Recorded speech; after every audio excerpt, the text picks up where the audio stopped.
Health authorities are also asking anyone who's sick to stay home from work, but not all employers provide sick benefits.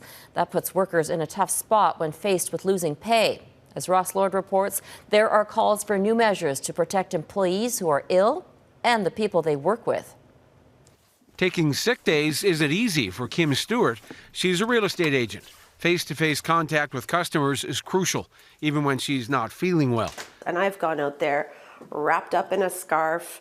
I've said, like, don't touch me. I've tried not to touch door handles with my hands or anything, and I've been out there working while I was ill. The last thing she'd ever want to do is spread a deadly virus, but it's tough to follow health authorities' advice and stay home if she develops flu-like symptoms that could turn out to be COVID-19. Many others face a similar predicament because taking a sick day means losing salary. Our entire livelihood is based upon our ability to work. So, if we can't get to work, then we can't pay rent. We don't get paid if we're sick. Concerns are growing across Canada that choosing between getting paid and going into isolation could allow the virus to spread. BC Premier John Horgan is urging employers to be generous with sick time. If they don't have sick leave benefits for their employees in these circumstances, I think they might want to consider that as a solid investment in not just their employees, but their business. In Nova Scotia and in Ontario, there are also calls for mandatory paid sick days. The Nova Scotia government says it will consider removing a requirement for doctor's notes, at least for government workers. Even if for the short term that we actually suspend that practice. Some small businesses disagree. There are other employers that look at it from saying, I need some controls on whether people are going to be off sick and making sure that it's a legitimate illness. Tough decisions are looming. Health authorities expect the coronavirus responsible for COVID-19 to spread, even to areas like Atlantic Canada that currently don't have any cases. If and when it does, it could put Kim Stewart and many others in an unenviable position. Ross Lord, Global News, Halifax.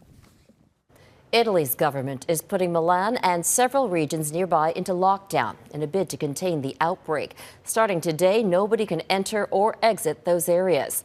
The Pope canceled all public appearances going forward and will instead stream services on the internet.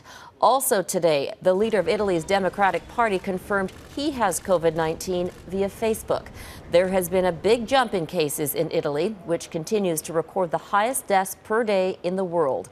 Italy's Civil Protection Agency confirms another 36 people died in just 24 hours, and another 1,000 people were infected. Numbers have spiked in Iran, where more than 1,000 new cases were reported by the country's health ministry, which fears the number of cases could be much higher. Another 21 people died in Iran today, bringing the death toll to 145.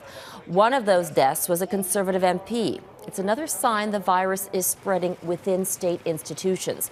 Iran's deputy health minister and another member of parliament have contracted COVID-19. Frantic rescue efforts are underway in southeastern China, where a hotel used to quarantine people infected with COVID-19 collapsed. The hotel was being used to isolate and monitor people arriving from regions hardest hit by the new coronavirus. So far, at least 43 of the 70 people trapped under the rubble have been rescued.